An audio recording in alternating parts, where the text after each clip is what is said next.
Утащили мы двоих.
Мы будем в течение 5 минут начинать. Сейчас уже стартовал фотокол. И в течение нескольких минут Тарантино и продюсеры появятся здесь. Спускаются. Несколько важных объявлений, прежде чем мы начнем. Пожалуйста. Во-первых, пожалуйста, не фотографируйте. Во-вторых, я знаю, что многим очень хочется щегольнуть знанием английского языка, это полностью понятно, но пресс-конференция идет на русском языке с синхронным переводом. Это очень-очень важная деталь, потому что если вы задаете вопрос по-английски, он будет вслух переводиться для всех на русский, и мы потеряем время, времени мало. Следующее, именно потому что времени мало. Пожалуйста, задавайте один вопрос. Один вопрос. Очень прошу. Это действительно важно, потому что я знаю, что у каждого накопилась целая пресс-конференция. Конечно же, люди будут отвечать, вы отнимете право задать вопрос у других. И, пожалуйста, вопросы по фильму «Однажды в Голливуде». А теперь, конечно, вставайте.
Yeah, that's interesting. I like this era of Hollywood. I think it's a lot of fun. I don't really know if there's anything per se that the mid-'60s or the late '60s could teach this Hollywood. Now, once you get into the '70s, once you get into new Hollywood, which the idea of this movie is that's going to happen tomorrow. That literally will be happening the next year. This is the year before all that happens, and the '70s Hollywood could teach, the 2019 Hollywood tremendous lessons. But this era in particular, this era of television, it does seem a little, I love it and it's exciting, but it does seem a little bit of its time. Пожалуйста. Да, прошу. Надежда Маркалова, старт-фильм «The True». Why did you choose John Dykstra, your VFX supervisor? And apart from the Great Escape scene, what was else done with visual effects? Thank you. Well, John Dykstra is one of the great visual effects artists in the history of Hollywood. He's actually been working with me since *Inglourious Basterds*, and frankly, to tell you the truth, even more than Leo or Brad, when John is walking around the set, I'm kind of starstruck. But the thing, he definitely did the Great Escape stuff, but for the most part, almost everything as far as production design was concerned was built. When it came to Hollywood Boulevard, we didn't paint it all up. We changed it. We physically built it. We might camouflage something, like put a big truck or something that covers up something we don't want to see. But almost all the production design was physically built and physically created. The big things that we did was the Great Escape sequence, and when it came to the Van Nuys drive-in, the drive-in scene. Now, one of the things, we actually had the marquee. We built the marquee, and we had a place for where the drive-in's screen would be. And but at the same time, we didn't do that with CGI. We did it with miniatures. We built a model. We built a model of the drive-in. And so if I'm going to do special effects like that, it's not going to be CGI. It's going to be miniatures, like Toho Studios do. I love miniatures. I'm a big fan of miniatures. But all the other things were all the little tiny things we couldn't do, because you do a city landscape or something, there's going to be a few satellite dishes here, and you can't take those down. So we just raise a little satellite dish here, raise a little Starbucks sign over here. That's about it. Да, прошу. Здравствуйте, телеканал Бридж ТВ, Арина Маргарита. Год действия фильма 69-й, как раз когда вам, Квентин, было 6-7 лет. Я читала, что ваш отчим водил Volkswagen Кармангия, который появляется как раз в фильме «Герой Клифф водит эту машину», и в фильме «Kill Bill» мы тоже видим эту модель авто. Скажите, пожалуйста, из своих воспоминаний, что еще вы привнесли в этот фильм? Well, quite a bit. I mean, I didn't live in Hollywood proper as far as the city was concerned that time, but we visited it. I lived in East LA when I was a little kid. But we visited Hollywood a couple of times. And so, like for instance, when first time I went there, we visited the Grauman's Chinese Theater. And my stepfather made it a point of telling me about the theater and telling me about how all the movie stars go and put their hands in footprints in the cement, and that was this whole patio out there. So when I got there, I knew that. I knew that was, I knew the lineage of it. Then he told me about, on the sidewalks of Hollywood Boulevard, there's it's called the Walk of Fame, and it's like famous Hollywood entertainment people, our names are embossed on the sidewalk. And so he told me about that. So we walked down the street and I saw that. And it was really cool. And we went to the Cinerama Dome. It was a lot of fun. But the things that I remember for the most part as a memory piece was why I used the radio so much, is I remembered how important that was back then. That radio station was very important. And when you drove places, you just heard the radio all the time. You didn't look for, when a song you didn't like came on, you didn't turn it off and look for another song. You just kept it on the radio and you played it really loud. And when the commercials were on, you didn't turn them down. When the DJ patter was on, you didn't turn it down. You just talked over it. And that was just kind of how I remember. But I remember the billboards. I remember what TV was like. I remember what the bus stops were like. That's why I just did all that work. Again, those are the things that a 6-year-old is going to focus on. I'm not going to focus on, I'm not going to, focus on a Hormel chili, ad, but I'm going to notice Jungle Book, or I'm going to notice, a Man from Uncle ad, or something like that. Да, пожалуйста. Квентин, привет, меня зовут Стас Аксани, ТС Продакшн. Во-первых, хотел сказать большое спасибо от лица всех, думаю, тут за шедевральные фильмы, и за детство, и за то, что показали, что действительно такое настоящее кино. Спасибо. И дошло до того, что я набил себе как-то татуировку с криминальным чтивом. Это мой любимый фильм, поэтому спасибо вам за это. Вот. И вопрос теперь. В одном из ваших интервью вы сказали, что это будет ваш последний фильм, если вы сможете в него влить все то, что хотели показать, и больше вам нечего будет показать в мире кинематографа. Получилось ли в вашем 9-м фильме показать все, что вы хотели, либо у вас еще что-то осталось на будущее? Спасибо. Yeah, this isn't going to be my last film. I want to make 10 movies, and I consider Kill Bill 1 and 2 one movie. So I still have one more. I still have one more to make. This is the one before the last one. But yeah, because of that, I put everything I had into this one, and didn't want to leave anything on the table. And in fact, I have no idea what my 10th one's going to be. I have no idea. But I can imagine that if you think about the idea of, when it comes to certain filmographies, if you think about the idea of like that all the movies are telling one story, and each movie is like a train boxcar connected to each other, so you're making one big giant movie, then I would kind of think that this one would sort of be the big show-stopping climax of it all. And I could imagine maybe the 10th one would be a little bit more epilogue-y. A little bit more, okay, all that's over, and now here's the final little thing. But we'll see, I don't know. Да, пожалуйста, вопрос там. Извините. Сусанна Альпирина, «Российская газета». У меня вопрос к продюсерам первый. Вообще, я подозреваю, что с Тарантино работать очень нелегко, как вы это выдержали. И вопрос небольшой к Квентину. Как вам пришло в голову свести на одной площадке Лео и Питта? Они никогда раньше не работали. И почему же вы не привезли их сюда? Это тоже вопрос к продюсерам. Спасибо.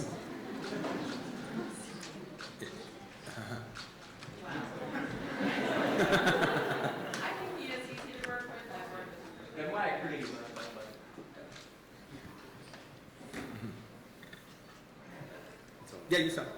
Okay. Sorry, I think it's easy to work with him. I've worked with him for 25 years, so it's been my honor and blessing to have worked with him this long. And David's first time, but he likes work with him too. Because Quentin's image may be from a while ago as an enfant terrible, it's not true. Actually, working with Quentin, we had a conversation a couple of nights ago about it's so interesting. Quentin is looking at what he does and questioning and analyzing it every day. And when it comes, he asks the question, what could I have done differently? What would, am I difficult? What is this? And actually the answer is no. He's authentic, he's direct, he knows what he wants, he's very deep. The script is a novel with so many details, so that when you come to realize it, it's very clear. Sure, there are challenges. You have to recreate Hollywood Boulevard from 1969. Not easy. But as a director, he's a pleasure. Moreover, when he's making films, he brings such enthusiasm on the set, and is incredibly inclusive. And so that joy that he loves making movies. In fact, sometimes when he asks the actors to do an extra take, he says, we're going to do one more. Why? And then the whole crew shouts out, because we love making movies. And that enthusiasm, I think, you can feel in every frame of this film. So, not difficult at all. Actually, one of the great leaders I've ever worked with, and most certainly the great director. About the how it all worked out with Leo and Brad. I had those guys in mind. I thought it would be terrific, but I wasn't presumptuous enough to think that I was going to land the casting coup of the century. You can't assume that would be the case. But in this case, it worked out. You know, I've worked with both of the guys before. They knew I was finishing up a script. They were both excited about reading the material. And then luckily, they both responded to the different roles that I was offering them. But one of the things about that, though, was they're not cast in a vacuum. One guy is playing the double of the other guy. So that means, they have to kind of look like each other. They have to kind of, because a stunt double does sort of resemble the actor that he's playing. His face doesn't really need to resemble him that much because they're rarely shooting a close-up of the stunt man. But his body, his demeanor, his body language, when he wears the same costume, it has to look like the same guy. So if one of these guys said yes and one of these guys said no, then I'd have to find somebody else that could fit that mode with them. And also, they even kind of work out just the way a stuntman and his actor relationship would, the way the dynamic would, because normally the stunt guy is about 10 years older than the actor. Brad is about 10 years older than Leo. Да, пожалуйста, вопрос здесь, Лариса Малюкова. Здравствуйте, «Новая газета». Спасибо за прекрасный фильм. Известно о вашей привязанности к русской литературе, Гоголь, Булгаков, Пастернак прежде всего. А в ваших фильмах есть очень много отсылок к киноклассике и к фильмам категории «Б», совершенно разным. Скажите, а есть ли в ваших фильмах и в последней картине, предпоследней картине, какие-то отсылки или цитаты литературные, может быть, даже на русскую литературу, связанные с русской литературой? Спасибо. Not in this movie, for the simple fact that I can guarantee you Rikk Dалтon has never watched a Russian movie. He's a little xenophobic. He wouldn't even, just even watching subtitles seems like bizarre to him. But if I was, and literally, it's kind of more or less from his perspective. So that's why none of that is really kind of in this movie. Where like even he doesn't like the Italian stuff, but he can't help it because that's the time. However, if I was making a movie about Little Quentin in 1969 or 1970, there would be one Russian movie that Little Quentin would know of. And Little Quentin saw it. Now, I didn't know it was Russian. It was just a movie on TV that I really liked. But if I was doing a story about Little Quentin, the Russian movie that would get a big shout out would be Amphibian Man. Yeah.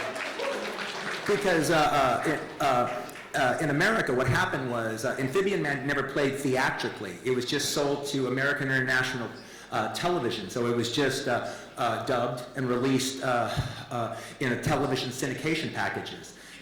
So, like actually KHJ Channel 9 is Amphibian Man in Los Angeles, and so they showed it, quite a bit in the early 70s. Not much anymore, but definitely in the early 70s. And I watched it when I was a kid. I was always a big fan of Amphibian Man. Now, I didn't know it was Russian then, but I loved it. Да, пожалуйста. Квентин, здравствуйте. Hey, I like your tailor. Обожаю ваше творчество. У меня носки из «Убить Билла», «Kill Bill». Футболка из «Криминального чтива». И это еще не все. Подержи, Саш. Это еще не все. Мини-Квентин. Да. Well, it is my honor to be honored. Я хотел спросить такой вопрос. Вы любите комиксы? Это известно, у вас отсылки в том числе в этом кино есть к комиксам тех времен. Вы никогда не, может быть, вы снимете последние 10-е фильмы, займетесь комиксами, или вообще когда-нибудь планировали делать комиксы? О чем бы они были, кто бы был героем, и не хотели бы вы стать героем комикса вообще? Потому что, один персонаж в русских комиксах очень напоминает вас. Oh, really? Who? Константин, хранитель видеопроката. Oh, really?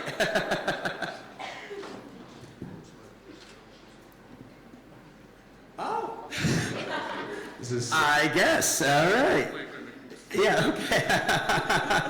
Yeah, I don't think he kind of looks like me. I think he looks a lot like me. Oh, that's cool, that's cool. Thank you, thank you. Well, I'm not really that interested in doing a comic book movie right now, and not that I have any problem with comic book movies, but it seems like everybody else is doing them, so let them do them. But I've actually already done, segued into comics. The Django, my script for Django Unchained was turned into a graphic novel, and then also we wrote an original comic that me and the comic author Matt Wagner wrote together, and it was Django meets Zorro. And so that we did that. That's available. You can get that. So that's the closest thing to a sequel I've ever done is my comic book sequel to Django, where Django and Zorro get into an adventure together. Добрый день. Да, пожалуйста. Ольга Белик, Кинопоиск. Я бы с вами хотела поговорить... Hello, Olga. Hello.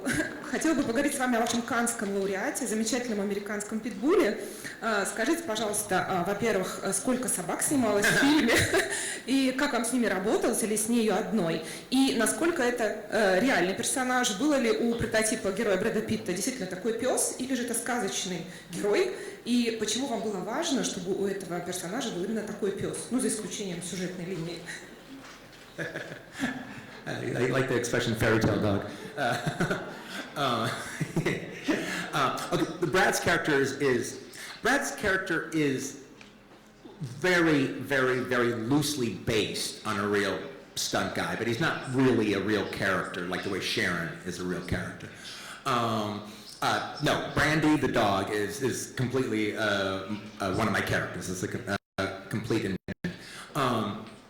But yeah, that dog was exactly the kind of dog that I both wanted Cliff to have and that I needed the film to have. And I have to say, I'm very, very proud that Brandy won the Palm Dog at the 2019 Cannes Film Festival. We even put it on the post when we do character posters in Los Angeles. We have Cliff, Rick, Sharon.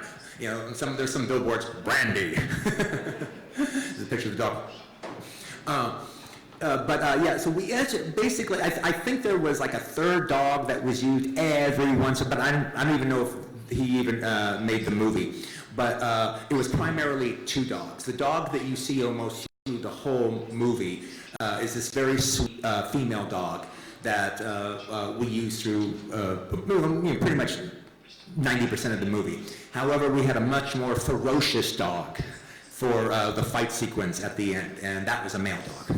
But that dog, I love that dog. That dog was great, all right? But it was a little, they didn't trust that dog by the actors. С продюсером Шэннон и Дэвид, вам обоим. Фильм Квентина Тарантино, конечно, великолепен. Это прекрасный фильм с двумя самыми, наверное, знаменитыми голливудскими артистами в двух главных ролях. Однако это вместе с тем радикальное авторское кино.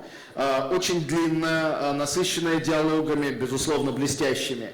На каком-то этапе работы, когда вы прочитали сценарий, когда были съемки, когда шел монтаж, возникали ли у вас сомнения в артистическом художественном выборе Квентина и попытки диалога, в которых вы пытались убедить его сделать фильм более типовым, более мейнстримным, более блокбастером?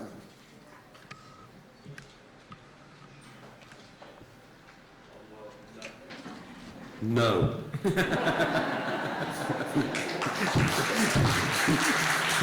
Ни одного сомнения. No. Well, let me kind of answer that just a little bit as well. Is one of the things about my scripts is I kind of put everything into them, and when you read them, it's all there, and I think I do a pretty good job of painting the pictures in your head. As you're reading it, you see the movie in your mind. So it's pretty easy to just figure out, do I like this movie, do I not like this movie? Because when you get through reading it, you've kind of seen it. And that's why even I think, that's why I think they like it, but also it's why some of my movies like this or Django, that you wouldn't imagine, or Inglourious Basterds, you wouldn't imagine that a studio would think that was that commercial. But because kind of saw it. They liked it. They just kind of figured, well, maybe other people will like it too. Now, it's up to me to deliver that. It's up to me to pull that off. All right, and, you know, so far, so good. Да, пожалуйста. Доброе утро, Вероника Скулихина, Россия-1. У меня вопросы и к продюсерам, и к Квентину. Сначала к продюсерам. Скажите, пожалуйста, нужно ли на самом деле любить творчество режиссера, которого вы будете продвигать? Потому что Квентин, с одной стороны, обожает половину мира, а с другой стороны, недолюбливает за его экстремальную жестокость. И, Квентин, вопрос к вам. В итоге, сколько всего фильмов вы сняли внутри фильма «Однажды в Голливуде»?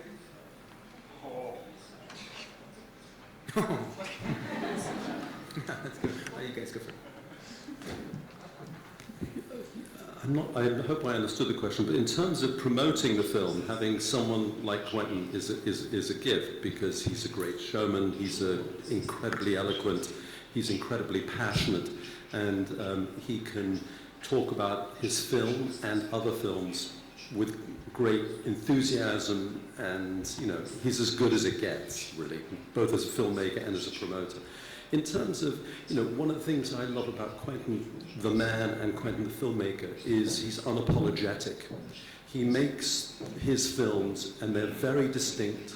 They are unabashedly him. Nobody else could make this film. Nobody else could make any of his films. They are Quentin Tarantino films. They are imbued with his voice, and some people are going to love them, some people aren't. I'm less interested in those who don't. I'm really interested in those who do, because I'm with them. Yeah, so let me see, well, the whole, I mean,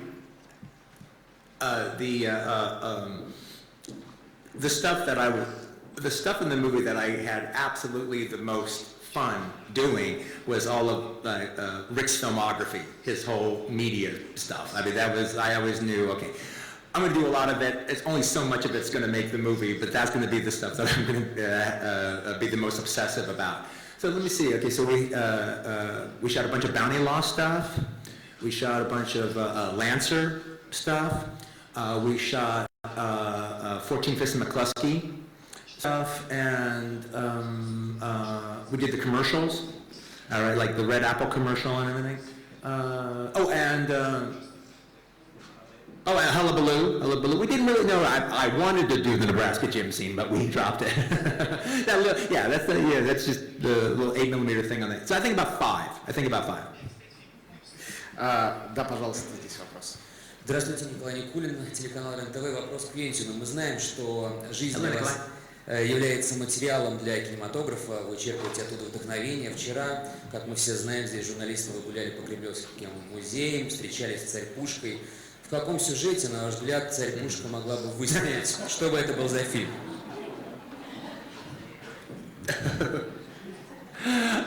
That Zarkan was pretty impressive, I gotta say. But they told me that if you'll notice, the cannonballs that they have there won't fit into the cannon. They're bigger than the cannon.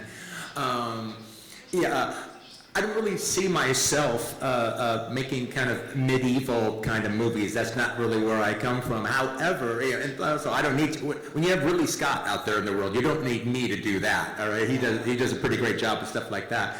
But I would love to see Ridley Scott uses our cannon in some film. That would be awesome. Да, пожалуйста. Арти, Азамат Ульбашев. Квентин, большое спасибо вам за эту картину. Спасибо за страсть и бесконечную преданность кино, которую мы видим во всех ваших фильмах, и особенно в «Девятой картине». Вопрос у меня такой. Ряд критиков за рубежом, в США, в Европе отзывались негативно о картине. В частности, вас обвинили, цитирую, в жестокости по отношению к женским персонажам, вкладывании российских оскорблений в уста своих персонажей и создании до смешного белого кино. Что вы об этом думаете? Спасибо. I think they're nonsense, basically. You know, the thing about it is, these characters, these guys, don't necessarily represent me. They are who they are, and they're a product of their time. So yeah, Rikk Dалтon was like, I don't want to go to Italy and make Wop West. What the hell is that about? You know, well, that's not where I'm coming from, but that actually is a very realistic portrayal of where a lot of these xenophobic cowboy guys were coming from. And but as far as like the violence, I don't have any sympathy for the fucking Manson family whatsoever. All right. You know, it's like I don't give a fuck that Cliff bashes in Katie's face, because if I got to make a choice between Abigail Folger and Katie, I know whose side I'm on. I'm on Abigail Folger's side. You know, even the whole concept of those three murderers. I don't even think Manson was as involved with the Cielo Drive murders. He was definitely involved with the La Bianca murders, but not so much the Cielo Drives. Those were pretty much the brainchild of Tex and Sadie. Now, they're these mad dog, Bonnie and Clyde-like killers. But Patricia Krenwinkel possibly wasn't. But she's the one that when Abigail Folger broke out of the house and was running along the front lawn trying to get away, she's the one that tackled her down. She's the one that stabbed her on the front lawn and killed her. If she was just this brainwashed little thing, if she was just this innocent girl who was kind of just manipulated, she could have let her go. But she didn't. She killed her on the front lawn. So I love it when Cliff tears her apart. I wish it happened in real life. Да, пожалуйста. Здравствуйте, меня зовут Елена, телеканал 360. Квентин, так случилось, что премьера вашего потрясающего фильма совпала с началом самого популярного в России сырного фестиваля в Истре, и мы сегодня привезли вам сыр. Можно мы его вручим? Yeah, sure. Tea? T-E-A, okay, yeah, tea.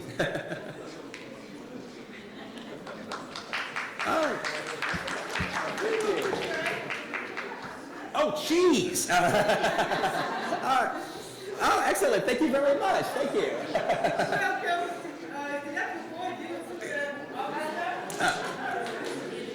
Excellent, excellent. Thank you so much. Well, I hope I made a cheesy enough movie for the Cheese Festival. Да, пожалуйста. Thank you.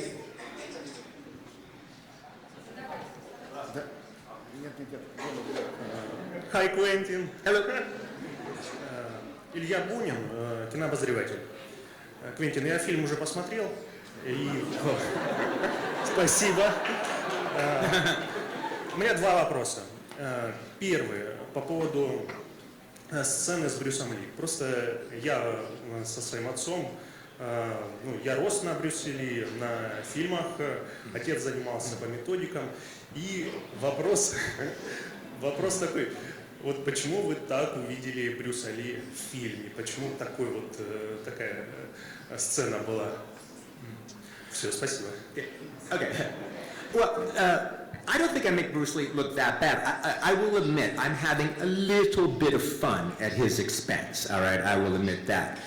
There's a touch of parody in there. However, at the same time, Bruce Lee was kind of an arrogant guy. I mean, what I was, the way he was talking is I didn't just make a lot of that up. I'd heard him say things like that to that effect. And even the thing, people are saying, well, he never said he could beat up Muhammad Ali. Yeah, he did. All right. Not only did he say that, his wife Linda Lee said that. The first biography I ever read was Linda Lee's Bruce Lee, the Man Only I Knew, and she absolutely said it. And but the thing about it though is,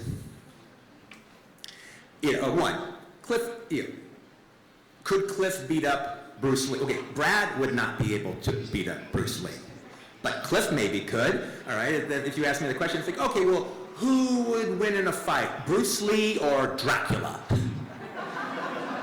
It's the same question.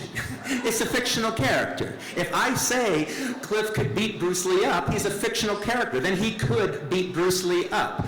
But the reality of the situation is this: Cliff is a Green Beret. He has killed many, many men in World War II in hand-to-hand combat. He is a killer. What is Bruce Lee talking about in the whole thing is what he admires are warriors. What he admires is combat.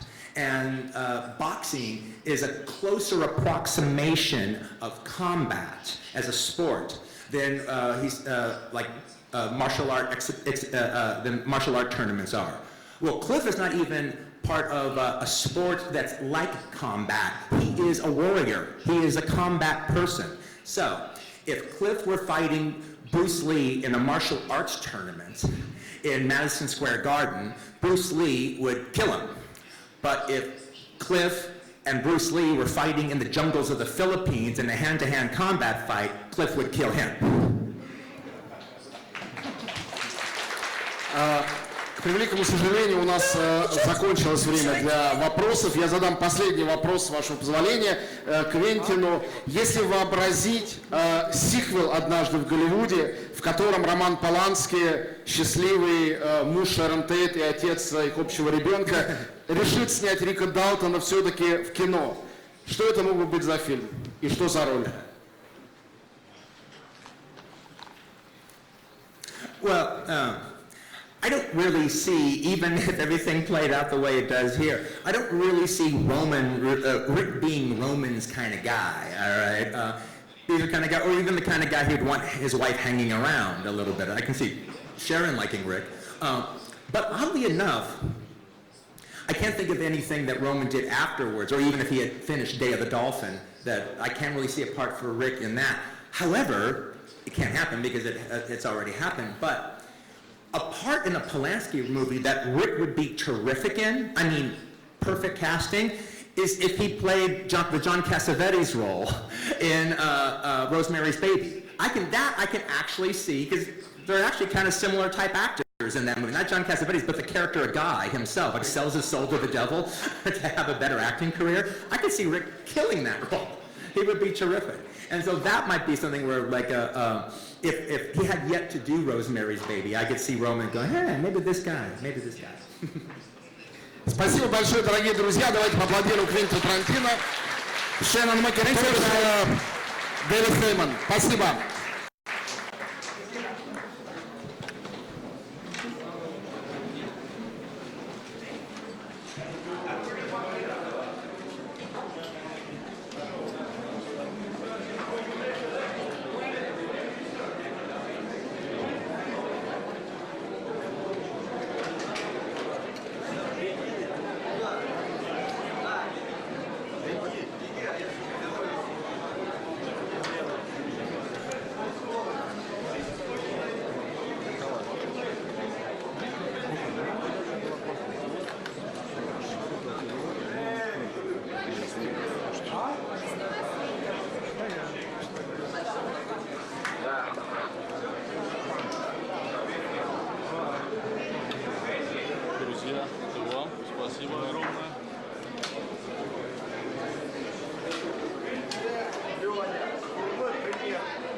Александр, благодарю вас. Я не знаю, может, если только рядом со стула, так, ковчежки.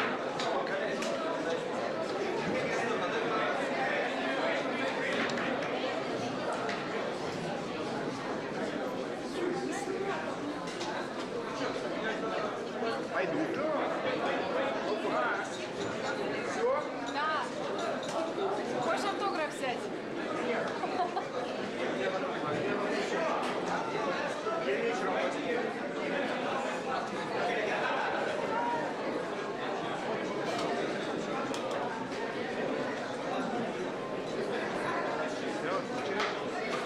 Все, рубился?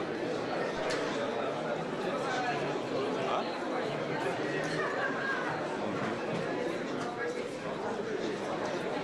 Я пока могу звук смотреть. А, они все равно линию выключили. Нормально? Да.